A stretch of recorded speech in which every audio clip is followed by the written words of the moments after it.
Olá, bom dia. A paz de Cristo a você, meu irmão, minha irmã, você que está me vendo e ouvindo.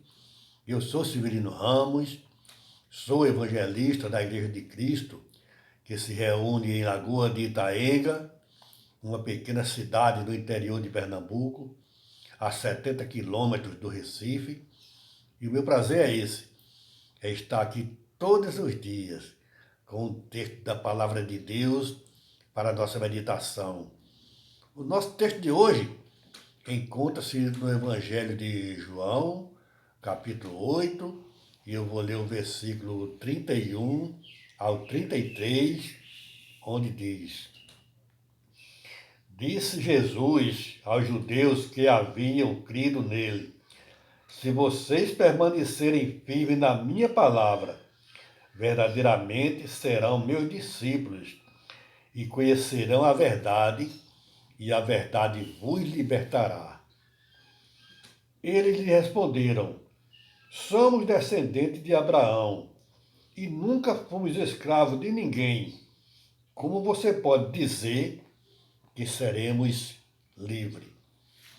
Uma afirmação de Jesus e uma pergunta ou um questionamento dos judeus que haviam crido nele forma o nosso texto, o nosso assunto de hoje, onde eu gostaria de compartilhar com você 3 lições importantes que nós vemos entre Jesus e os judeus, ou seja, entre Jesus e os seus discípulos. Jesus dizendo para eles que se eles permanecessem firmes nas palavras de Jesus, seriam verdadeiramente discípulos de Jesus.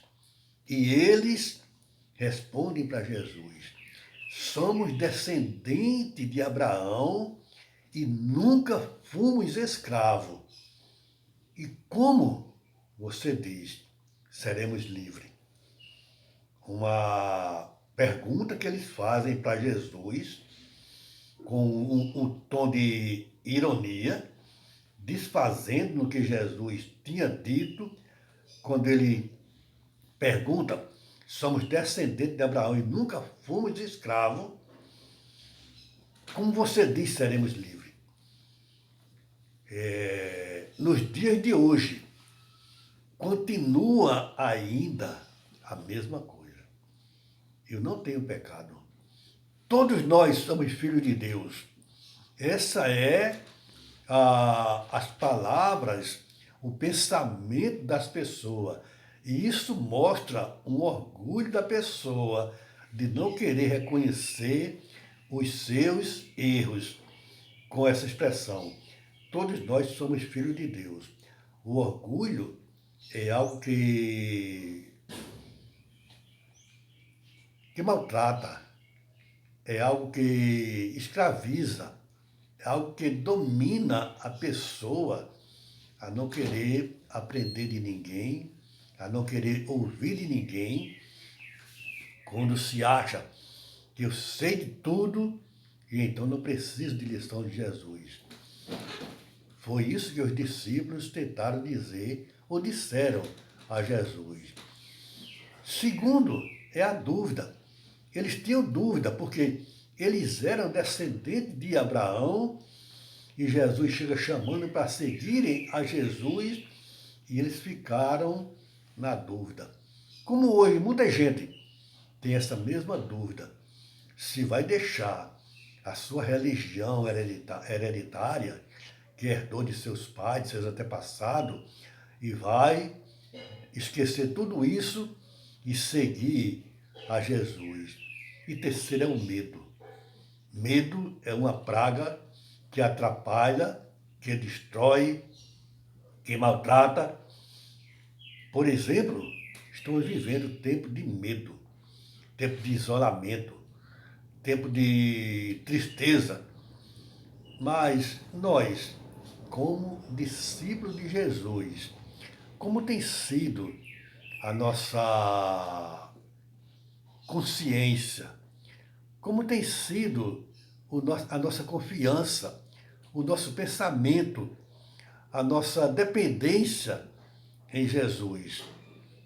Temos deixado o medo nos dominar, temos deixado o orgulho nos dominar, temos alguma dúvida de que Jesus ele está no controle e ele vai dar a resposta certa na hora certa.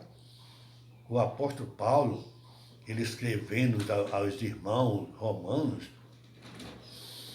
no capítulo 8 e o versículo 31, ele começa dando algumas lições para os romanos, desde o começo do livro, que o objetivo de Paulo é ensinar aos judeus que sem Jesus nada somos, mas com Jesus não falta nada. Jesus dissipa o medo, a tristeza, a desilusão. Jesus dissipa tudo e somos fortalecidos e não temos de que temer. E no capítulo 8, versículo 31, ele diz: que diremos, pois, diante dessas coisas? Se Deus é por nós, quem será contra a nós? Aleluia! Se Deus é por nós, quem será contra nós? É um convite, irmãos, para que nós possamos hoje deixar o orgulho, a incerteza, o medo e embarcar nesta confiança. Temos um Deus que dirige os nossos passos, que guia a nossa vida e que cuida de mim e de você. Que Deus abençoe o nosso dia. Amém?